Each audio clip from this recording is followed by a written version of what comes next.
안녕하십니까. 요즘에 돈 버는 부동산 시간입니다.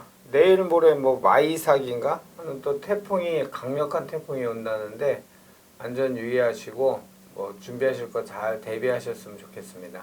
저희에게 저가 주택의 반란이란 좋은 주제를 가지고 저에게 좋은 길라잡이가 돼주실 분은 주식회사 도시공간 곽창석 대표님 나오셨습니다. 안녕하십니까? 네, 안녕하십니까? 네, 안녕하십니까?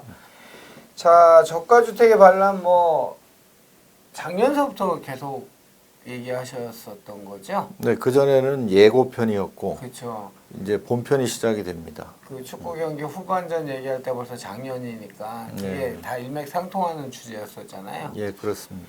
오늘 제가 또 좀 서치를 해봤더니 한국경제연구원이라고 민간 연구기관에서 발표한 자료가 있더라고요. 20일 정부의 부동산 대책 영향 분석 및 하반기 대책 주택시장 전망. 이건 뭐 저희가 1월 1일 날 매일 하는 그런 건데 하반기에 수도권은 2.5% 상승 예상이고 강남 4구는 7%, 지방주택은 0.1% 상승할 것으로 전망한다. 그 이유는 공급 물량 부족, 3,000조가 넘는 유동성, 그다음에 50조가 넘게 풀리는 보상금, 그다음에 심리적인 요인으로 패닉 바잉이란 말 많이 쓰죠. 공황 구매 이런 요인으로 인해서 이런 상승률이 이루어질 것으로 보여진다. 라는 연구기관의 또 발표가 발표된 걸 제가 먼저 말씀드리고 우리 곽창선 대표님의 주제로 넘어가도록 하겠습니다. 네, 이제 하반기 전망들을 하면서 뭐 네. 이렇게 많은 규제에도 불구하고 집값이 뛸 것 같다고 전망하는 일반인들이 더 네. 많은 것 같아요. 일반인들. 예, 그런데 훨씬 더 다수가 이제 점점 부익부 빈익빈 양극화가 더 심화돼서 똘똘한 한 채 또는 고가 주택 이런 것들은 뛰겠지만은 네. 저가 주택은 여전히 뭐 안 뛸 거고 사면 안 된다 이런 전망들이 많이 나오는 것 같아요. 예. 그래서 그 좀 이런 저가 주택들이 앞으로 어떻게 될 것인가 이런 걸 전망을 해보고 이미 그 지금 패닉 바잉을 하고 있는 30대들 이런 분들이 뭐 청약을 할 것이냐 또는 그냥 구매를 하는데 고가 주택을 추격 매수할 것이냐 아니면 능력이 되지만은 저가 주택이라도 구입을 해서 스텝 바이 스텝으로 갈 것이냐 여기 이제 선택의 기로에 놓여 있거든요. 예, 예. 물론 우리는 그동안 계속 저가 주택을 구입하는 게 맞다고 주장을 했는데 저가주택, 고가주택이 우리가 지금 소득세법에 나오는 고가주택 9억 이상, 9억 미만 요 개념의 저가 고가죠? 아니죠. 그런 건 아니고요. 예, 예. 이제 일반적인 우리 이제 상식선에서 예, 예. 뭐 각자 생각하는 정도의 차이가 있을 거예요. 부자들 입장에서는 저가 주택이 상당히 고가일 수도 있고 또 뭐 소득이 적은 분들한테는 뭐 한 6억 이상도 고가 주택으로 느껴질 수 있겠죠. 그러나 그냥 상대적인 개념으로 받아들이시는 게 좋을 것 같아요. 네, 네, 알겠습니다. 얘기 계속해 주시죠. 그래서 지금도 많은 전문가들이 이제는 양극화 차별이고 청약을 해서 이 분양가 상한제 주택을 분양을 받아야 된다. 이러니까 더 혼란스러운 거예요. 지금 주택을 구입할까 말까 고민하시는 분들한테는. 그런데 하여튼 제가 예상하기에는 이제 뭐 올해 9월 달에 시작이 됐으니까 가을장은 예. 고가 주택보다는 저가 주택 중심으로 상승세가 오겠다라는 예상이 되거든요. 예, 예. 그래서 지금 이 시점이 어쩌면은 저가 주택을 구입할 수 있는 마지막 시기가 되지 않을까 하는 생각이 들어서 이런 주제를 잡게 됐습니다. 좋습니다. 아주 제가 만약에 이제 시작하기 전에 이제 잠깐 물 한 잔 드실 동안 아주 제가 30대는 천불이 날 것 같아요. 국토부 장관이나 위정자들이 하는 그 언사들을 보면 예를 들면 무주택 기간 만 39세 가장이 5인 가족을 갖고 있을 때 가장 많이 받을 수 있는 무주택에 전부 다 했을 때 62점밖에 안 되는데 서울 청약 가점이 63점을 넘어 그러니까 정상적으로는 서울에 진입을 못 한다는 얘기잖아요. 청약. 그렇죠. 근데 위정자들은 상기 신도시 분양받으라고 온 주무 장관이 이런 얘기를 하니 제가 만약에 30대로 돌아간다면 정말 천불이 나고 화가 엄청나게 많이 날 것 같아요. 요즘 작금의 사태를 보면. 그렇죠. 또 정부에서 계속 그런 방향으로 몰아가기 때문에 뭐 이제 수요층, 수요 대기자 입장에서는 또 정부를 안 믿기도 어렵거든요. 그렇죠. 3기 신도시를 아주 싼 값에 주겠다고 하니까 혹할 수 있죠. 기다릴 가능성이 예. 높은데 저는 기다리지 말라고 주문을 하고 싶다는 겁니다. 뭐 얼마 전에 우리 그 수색 증산 예. 그 재개발 최고, 구역에서 최고, 예. 경쟁률이 뭐 100한 뭐 160대 1인가요? 아이파크 폴에는 340대 1이에요. 예, 그 정도 뭐 평균 경쟁률이 나오고 최고 경쟁률은 뭐 수백 대 1이 넘고. 그런데 더 충격적인 거는 그 최저 청약 가점이 수색 그 증산 2구역의 경우에는 69점을 가지고도 떨어졌다는 얘기예요. 69점이면은 뭐 30대들은 가질 수 없는 점수인데도 이렇게 높은 점수에서도 떨어지는데 그러면 앞으로 70점은 된다는 얘기냐? 그것도 제가 볼 때는 보장할 수 없다는 그렇죠. 거예요. 상대적으로 계속 좋은 데 찾아오면 계속 올라갈 테니까. 분양가 상한제를 하면 할수록 이제 점점 웬만한 인기 지역들도 물량을 내기가 어렵거든요. 그래서 이제 오로지 3기 신도시에 기대해야 되는데 생각해 보시면은 3기 신도시 처음에 하겠다고 발표했을 때만 하더라도 2021년도에 착공한다고 얘기했었거든요. 그렇죠. 근데 지금 와서 보니까 점점 밀려서 21년도에 보상이 시작될 가능성이 높아졌어요. 그러면 적어도 보상 기간이 3년은 걸릴 테고 한 4년 후나 착공을 할 텐데 이렇게 되면 사전 청약을 해놓고 그다음에 집을 사지도 못하고 만약에 계속 길어진다면은 그 사이에 전세가나 매매가 상승이라는 걸 계속 얻어맞고 그렇죠. 가야 될 상황이거든요. 그래서 이게 참 논리적으로 설명하기는 쉽지 않지만은 저는 좀 저가 주택을 사야 된다는 입장이고요. 이게 저가 주택이 계속 오르는 원인이 뭐냐면은 한번 생각해 보시면은 2016년 중반경부터 이 전세 매매 그 비율이 역전되기 시작했어요. 말하자면 전세가가 그때까지는 쭉 오르다가 2016년 중반경부터는 전세는 크게 안 오르는데 매매가가 오르면서 이 매매 전세 격차가 벌어지기 시작했고요. 이 본격적인 고가 주택의 가격 상승이 나타난 게 이제 2017년부터예요. 17, 18, 19년도가 어느 정도 입주 물량이 있었기 때문에 전세는 크게 오르지 않았지만은 매매가 오른 지역도 있고 또 그 사이에 외곽 지역은 뭐 전세는 오히려 좀 떨어지면서 매매가는 거의 제자리 걸음을 했거든요. 그래서 이제 최근에 보면은 뭐 강남이라든가 서울의 고가 주택, 고가 아파트라든가 이런 데들은 매매 전세 격차가 굉장히 크게 벌어져 있어요. 투자로 진입하기에는 뭐 불가능할 정도로 벌어져 있고 또 서울에서 또 인접한 지역들은 올 초 또는 뭐 빠른 지역은 작년 말경부터 매매가가 오르기 시작했어요. 격차가 점점 벌어져 가고 있고요. 그리고 조금 더 입지가 떨어지는 지역들은 아직도 전세 매매가가 거의 붙어 있는 상태예요. 이런 상황에서 올해 이제 7월 말에 임대차 3법 중에 2법을 이제 시행을 했죠. 그리고 8월 11일에는 다주택자에 대한 취득세 중과세가 나왔어요. 이런 것들이 얼핏 보기에는 시장을 안정시킬 것 같지만은 자세히 들여다보면은 계약갱신 청구권 같은 것들은 결국 그 전세 눌러앉기, 기존 세입자의 전세에 눌러앉기 때문에 전세 시장에 매물의 씨를 말려버렸어요. 이제 가을 이사철을 앞두고 있지 않습니까? 움직이기 시작하면은 이게 불길이 번질 수 있거든요.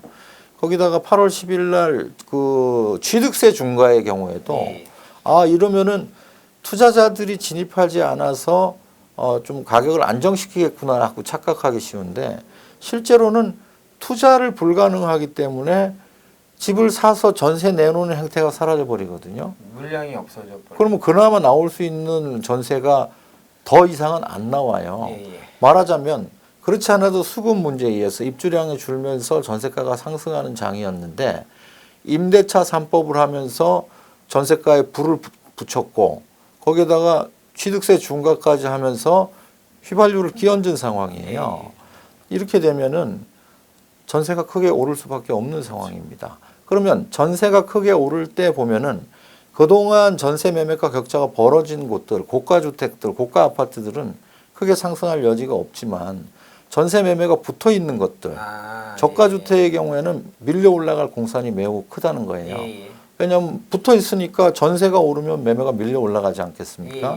근데 여기에다가 또 한 가지는 뭐냐면 전세가 올라가면 물론 학군 지역이라든 좋은 데부터 올라가지만은 이 전세가 비싸면 결국 고가 전세 지역에서 저가 전세 지역으로 밀려나게 돼 있거든요. 그 밀려나면은 고가 전세가 앞으로 더 많이 오를 거냐, 저가 전세가 많이 오를 거를 계산을 해보면 저가 전세가 더 많이 오른다는 거예요. 저가 전세 원래 기존의 수요도 있는데 고가에서 밀려 나오는 전세 수요를 다 받아야 되잖아요. 이래서 이제 본격적인 그 제가 말씀드렸던 그동안 예고했던 그 저가 외곽 지역의 전세가 상승세가 본격화된다. 지금 이제 본편이 시작되고 있는 겁니다.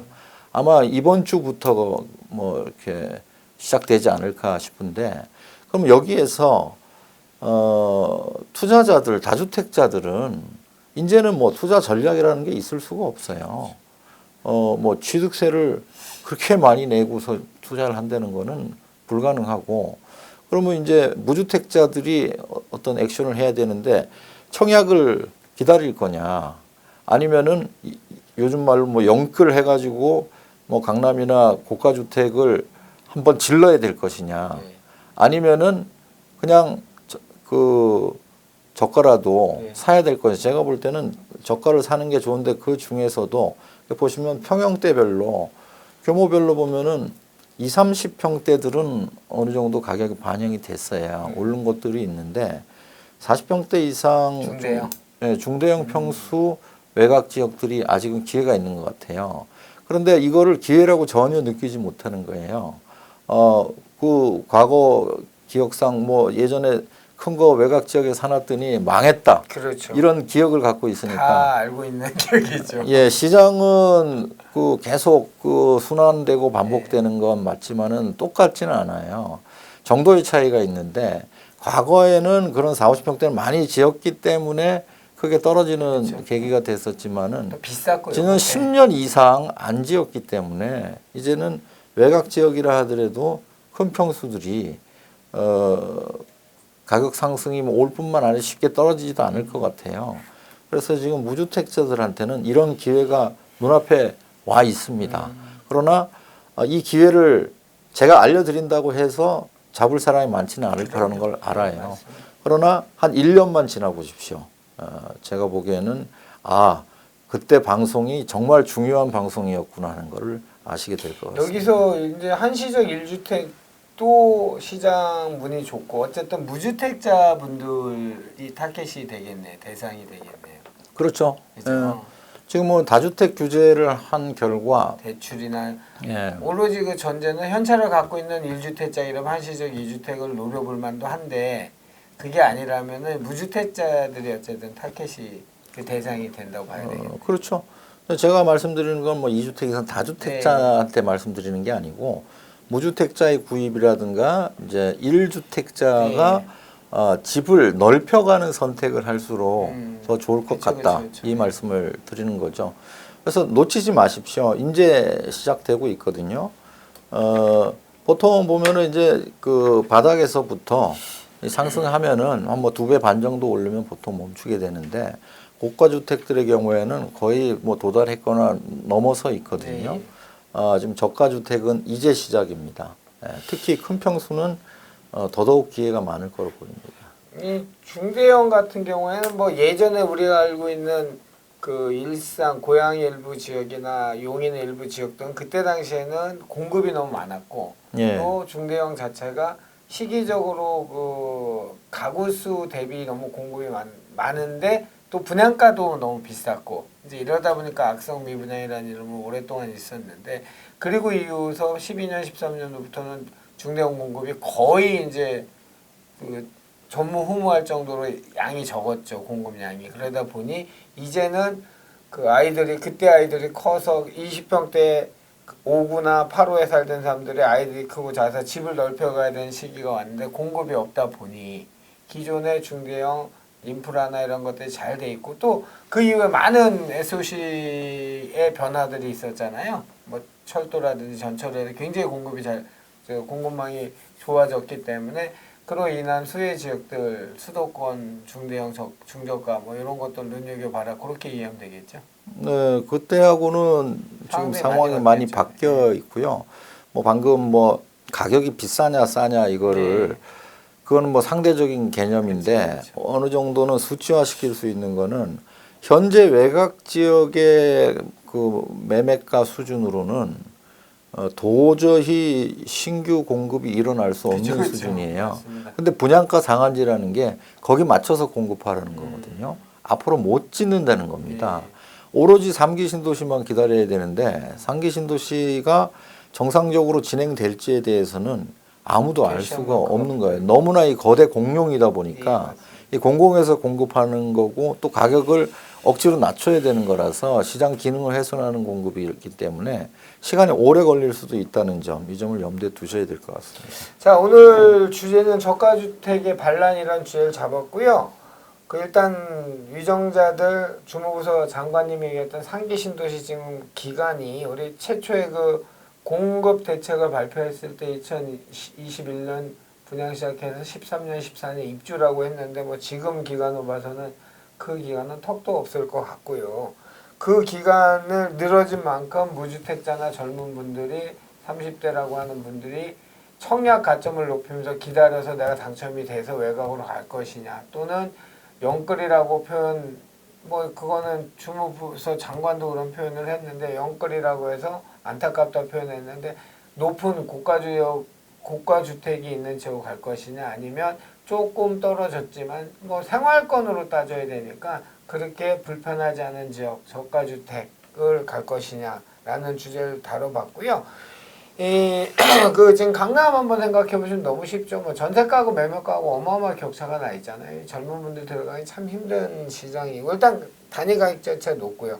그런데 아직까지 그 외 지역은 전세가하고 매매가하고 거의 근접해 있는 지역들이 많죠. 수도권들은 그걸 보통 이제 저가주택하고 전세가 붙어 있다고 했는데 전세 가격이 상승되는 여러 가지 법 임차인을 보호하기 위한 법들 임대차 보호법이나 또는 취득세 중과 이런 것들이 시행되면서 거꾸로 기존에 고가 전세를 살던 분들이 올라가는 만큼 비용을 부담하지 못하니까 저가 전세, 상대적 저가 시장, 전세 시장으로 옮기다 보니 저가 전세 시장은 계속 폭등하기 시작했고 그러다 보니 당연히 가격이 받쳐서 올라가는 투자라는 개념에서도 굉장히 매력적인 시장이 저가주택 시장이다. 뭐 이렇게 이해하면 되겠습니까? 네, 그렇습니다. 예. 하여튼 시청자 여러분 뭐 이번 한 주는 어디 다니지 마시고요. 몸 관리 잘 하시고 또 태풍도 온다니까 한 주 푹 릴렉스하게 좀 보내시고 다음 주에 더 좋은 주제 가지고 우리 곽창석 대표님이랑 여러분들의 부동산을 보는 인사이트를 기르는 시간 만들도록 하겠습니다. 곽 대표 오늘도 감사했습니다.